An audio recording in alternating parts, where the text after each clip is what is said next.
The room was silent for a few seconds, broken only by the sound of my footsteps down the aisle. I could feel everyone's eyes following me as I walked toward the altar, clutching the improvised bouquet tightly for the rehearsal. That's when my mother approached, leaned into my ear and whispered, her voice low and cold, "Don't embarrass us tomorrow." The weight of those words fell on me like a brick, stealing what little air I had left. I pretended not to react, but inside, my heart raced. It wasn't just about the wedding. That sentence carried years of expectations, veiled criticism, and disappointments she never hid from me. While everyone else continued the rehearsal as usual, I stood there, trying to maintain my composure while a part of me wanted to run and disappear. It was as if she'd chosen that moment to remind me who was in charge of the narrative of my life. Share this story to reach further. Subscribe to the channel. Share this video on WhatsApp, and leave a comment telling me where you're listening from. I'll be very happy to read each comment. Her voice kept echoing in my mind as I walked down the aisle. Don't embarrass us tomorrow. What exactly did she mean by that? Was it about my choice of dress? About the guest list that didn't include any of her relatives? Or maybe about who I'd decided would walk me down the aisle? That last possibility made my stomach churn. I took a deep breath and tried to focus on the sound of the musicians rehearsing. The piano echoed softly through the space, but not even the melody could drown out the turmoil beginning to build inside me. I knew that the next day, something would inevitably happen, and deep down, maybe part of me even wanted it to happen. The rehearsal continued, but it was impossible to ignore the tense atmosphere between us. My mother paced back and forth, checking details, chatting with the wedding planner as if she owned the event. Every now and then, she'd give me long looks, as if evaluating my every gesture, my every word. I felt like the teenager again who was never good enough to meet her standards. The ballroom lights reflected off the polished floor, creating an almost magical atmosphere for those watching from outside. But for me, each reflection seemed to heighten the feeling of being under a spotlight, exposed and vulnerable. I could hear the whispers of some bridesmaids in the background, perhaps commenting on the nervousness visible on my face. My fiancé tried to break the tension, smiling whenever our eyes met. But even his support wasn't enough to dispel the weight of that opening sentence. It was as if my mother had planted a seed of doubt that grew with each passing minute. As the doors closed to simulate the beginning of entry, I felt my entire body stiffen. I knew that on the other side she was watching, waiting, judging, and in that moment, I realized the real challenge wouldn't be saying "I do" at the altar. It would be facing my own mother.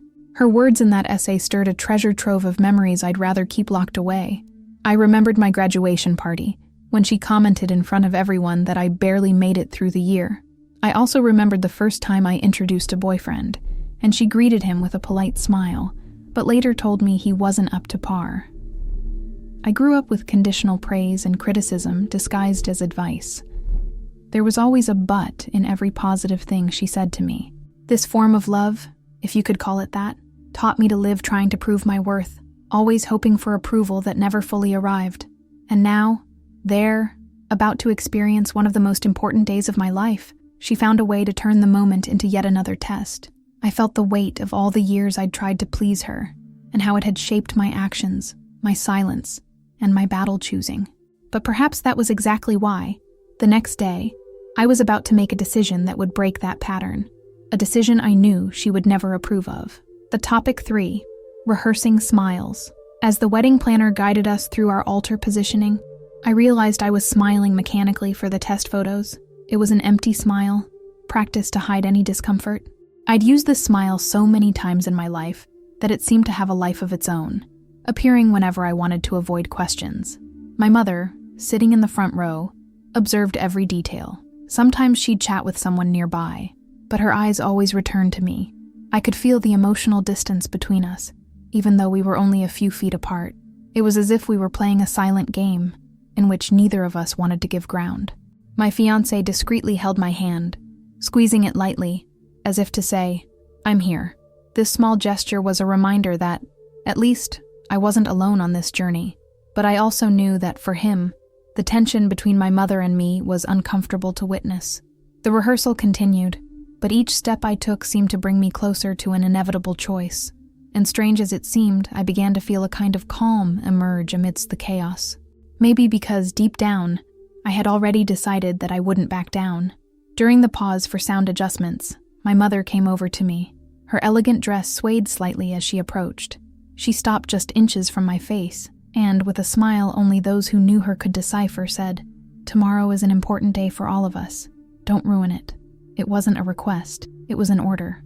And once again, I realized how she had the ability to make any phrase sound like a sentence. I stared at her silently, studying every detail of her face, trying to understand if, behind that coldness, there was some trace of genuine affection. But what I saw was only control, a desire to keep up appearances, to ensure nothing deviated from the script she herself had written for my life. It was at that moment that I felt a mixture of sadness and determination. Sadness at realizing that even in that moment, she couldn't simply be happy for me, and determination, because from that moment on, I was sure that my wedding would not be what she had imagined. It would be my way.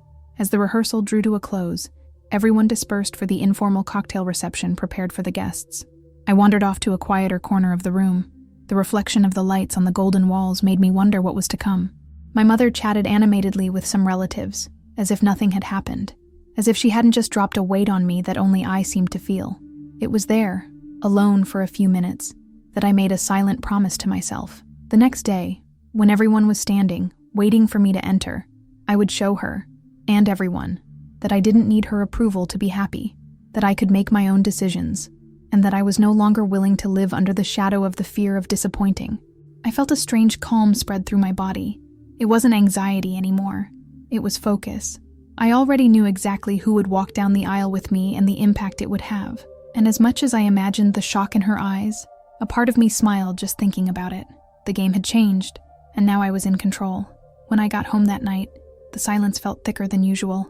I carefully placed the rehearsal dress on the hanger, but my thoughts were miles away, about the moment my mother would see who would truly walk beside me the next day. My heart was beating fast, and even though I tried to distract myself, every second brought me back to that imagined moment. I knew there would be no going back after that. In my room, I sat on the edge of the bed and stared at my own reflection in the mirror. I saw a mix of happy bride and defiant daughter, someone who was about to break an invisible line that had kept the family in the same pattern for years. I remembered all the times I'd kept quiet to avoid arguments, and how that left me with wounds no one saw. My fiancé came in, carrying a cup of tea. He knew I was tense, but he didn't ask many questions. He just held my hand and said he'd be there for me no matter what. This silent support felt like a weight lifted off my shoulders, albeit temporarily. I lay down, but sleep wouldn't come. The hours passed slowly, and I could only imagine the exact moment the doors would open, and everyone would see who was holding my arm. The expressions, the murmurs, and of course, my mother's gaze. At that moment, I realized my anxiety wasn't fear. It was the anticipation of finally being myself, without asking permission. The sun streamed through the window even before my alarm clock rang. I woke up with the feeling that this would be the longest and most intense day of my life. The smell of fresh coffee and newly arrived flowers seemed to announce that the moment was approaching. It was impossible not to feel the weight and beauty of this mixture of emotions. As I got ready, the house was bustling with activity. Bridesmaids coming and going, makeup artists adjusting every detail, and anxious voices discussing the weather and the guests' arrival. Behind all this euphoria, I felt my mother's constant gaze, who, even though busy, seemed to monitor my movements with surgical attention. Every time she passed me, I remembered the whisper at rehearsal, "Don't embarrass us tomorrow." It was as if those words had been etched into my skin, and each mental repetition was a reminder of what I was about to face. My makeup was almost done when I received a text message on my phone. It was from my bridesmaid. A short sentence, but enough to warm my heart. "I'll be there when the time is right." I smiled to myself, feeling certain I was making the right choice. The clock was ticking, and with it came the feeling that I was about to turn a definitive page in my life. The hanging dress looked whiter than ever in the midday light. Touching it, I felt a mixture of nervousness and power. It was as if every seam carried the strength of all the decisions that had brought me here. I took a deep breath before putting it on, aware that this moment was mine alone, despite everything happening around me. When I left the room, all conversation stopped for a few seconds. The bridesmaids smiled. Some even became emotional. My mother, however, maintained a serious gaze, scanning me from head to toe as if searching for invisible flaws. Her silence said more than any words could. The master of ceremonies entered, announcing that it was almost time. The musicians were already tuning their instruments, and I could hear, in the distance, the soft sound that would fill the hall. Each step toward the door was a reminder that the next movement would change much. My fiancé stood at the altar, waiting with a smile that mingled love and anticipation. I could picture him there, trying to stay focused as the atmosphere built outside. At that moment, I realized that the entrance wouldn't just be symbolic. It would be a silent statement, and everyone would understand that the moment the doors opened. The ballroom was packed. Guests chatted quietly. The sound of chairs being adjusted echoed, and the scent of fresh flowers mingled with the light perfume drifting from the hallway. The air was thick with that unique blend of anxiety and anticipation that precedes decisive moments. Outside, I could hear the musicians begin to play. My heart was pounding so hard, it seemed to keep pace with the melody. The master of ceremonies looked at me and asked if I was ready. I responded with a firm nod, because there was no more room for hesitation. My mother was a few feet away, talking to some relatives. When our eyes met, I saw a mix of pride and control. Perhaps she thought she'd ensured everything would go as planned. I took a deep breath, holding the arm of the person who would accompany me. I felt the firmness in that gesture, as if it were a silent pact that we would go all the way together, no matter what. And as the doors prepared to open, I realized that the moment I had imagined so many times was seconds away from becoming real.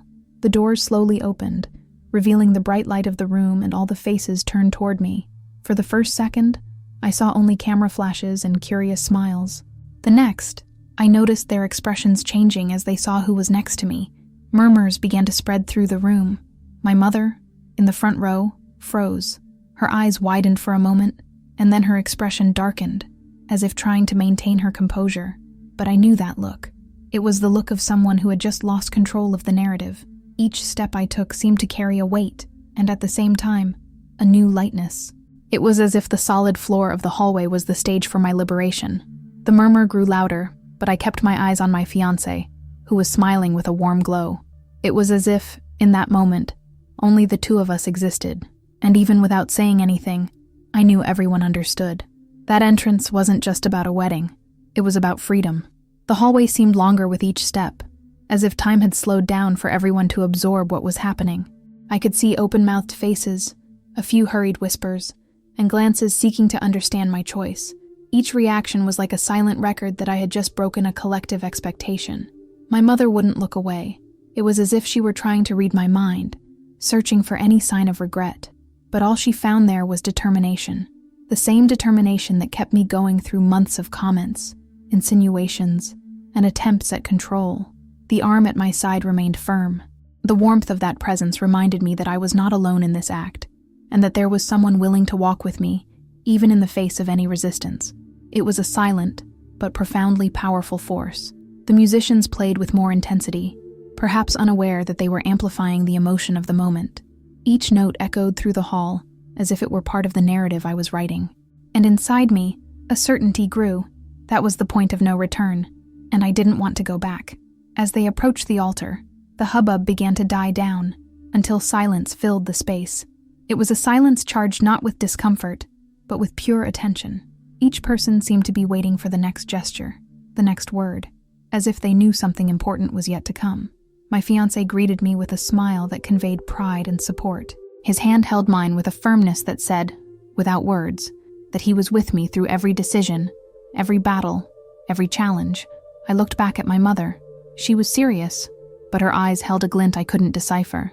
Maybe it was anger, maybe it was surprise, maybe even a hint of respect. It didn't matter. What mattered was that I had done what I needed to do. The celebrant began the opening remarks, but I confess that for a few seconds, I didn't hear anything. My heart was still riveted to the moment of the entrance, as if it wanted to record every detail forever. And for the first time in a long time, I felt like I was living something that was completely my own, and that no one could take it away from me. During the ceremony, there was a moment when the celebrant spoke about courage. He said that love is also an act of facing fears and breaking through invisible barriers. I knew those words were generic, but I couldn't help but feel they were a direct message to me. My eyes filled with tears, not from sadness, but from a deep sense of validation. I was there, in front of everyone, living exactly how I wanted to, not how they expected me to. Looking around, I noticed that some people smiled knowingly, as if they understood the weight of that choice. Others, however, maintained hard expressions, perhaps trapped by their own prejudices. My mother remained silent, but her posture had changed. Her hands, previously folded, were now resting on her lap, and she was watching me more closely, as if trying to process everything. And I, at that altar, realized that my victory was not over her, it was over me.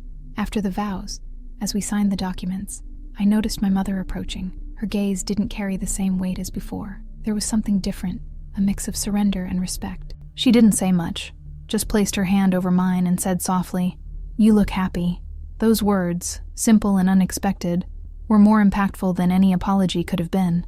It wasn't an explicit agreement, but it was the closest thing to acceptance I'd ever received from her. I felt a quiet relief. Maybe she would never completely change, but in that moment, I understood that the most important gesture wasn't her approval, but my own conviction. As we prepared to leave, I noticed the mood in the family had changed. Conversations were lighter, and even some who had previously looked at me with judgment approached me to congratulate me. And so, I realized that sometimes resistance dissolves in the face of a happiness that cannot be denied. Now, looking back, I see that that wedding was more than a celebration of love. It was a milestone in my life, a moment when I decided to live according to what made sense to me, even if it meant facing harsh looks and sharp words. I learned that courage isn't the absence of fear, but the decision to act despite it, and that often, true change doesn't come from grand speeches, but from firm, silent gestures. My mother and I still have our differences, but that day created a new kind of respect between us. She understood that she can't shape my life the way she shaped hers, and I understood that I don't need her approval to move forward. When I remember walking into the salon, I still feel the warmth of the arm guiding me, and the weight of the moment that transformed everything. It was an act of love, for myself, for my story, and for the future I chose. And I know that from that moment on, I would never again ask for permission to be who I am. Months after the wedding, I received a call from my mother. Her voice sounded different, softer, almost hesitant. She asked if she could visit me alone, without telling her family. This surprised me. It wasn't like her to take steps without controlling every detail. I accepted, curious, and with my heart pounding. On the appointed day, she arrived with a homemade cake, just like she'd made when I was a child. We sat at the table, and after a few minutes of silence, she said she wanted to better understand my choices. It didn't sound like a judgment, but a genuine request for connection. I told her about the strength I found in the support of those who accompanied me to the altar, about the freedom I felt in that moment, and how much it healed me from old wounds. She listened attentively, without interrupting. For the first time, I realized my mom was actually listening, not just waiting for her turn to speak. This changed the dynamic of the conversation, and ultimately, the weight I carried. I left that afternoon feeling that a bridge was beginning to be rebuilt, still fragile, but possible. A few months later, we were invited to a family dinner. I confess I was apprehensive. I imagined old tensions might resurface, but to my surprise, the welcome was warm. There were no harsh looks or snide remarks, just a lighter atmosphere than I would have expected. During dinner, I noticed my mother talking about me differently. It wasn't about who she wanted me to be, but about who I really was. She told some relatives how beautiful the wedding had been, and how I had a special glow that day. Those words, simple to anyone, were enormous to me. It was like hearing, indirectly, an acknowledgement I had never received. The laughter that night was sincere, and I realized that, little by little, the space I had carved out in my own marriage was expanding to the whole family. Maybe the change wasn't quick, but it was real, and that was more than enough for me. A year later, looking back, I realized that that moment at the altar wasn't just an isolated gesture. It triggered changes I never imagined possible. My relationship with my mother still has its ups and downs, but there's a respect that wasn't there before. The most surprising thing was realizing that, by living my truth, I inspired others in my family. A cousin told me she decided to pursue her dream career, even without initial support. An uncle commented that he rethought how he treated his children. Small echoes of courage began to spread. Today, when I look at my wedding photos, I don't just think about the reception or the dress. I think about the walk down the aisle as a symbol of everything I chose to be. And, more than that, I think about how, sometimes, a single gesture can change not only our story, but also that of those around us. After all, freedom, when truly experienced, is impossible to ignore. If this story touched you, share it so others can have the courage to live their choices. Subscribe to the channel, send this video on WhatsApp, and tell me in the comments where you're watching from. I'd love to read your story and know that this message reached you.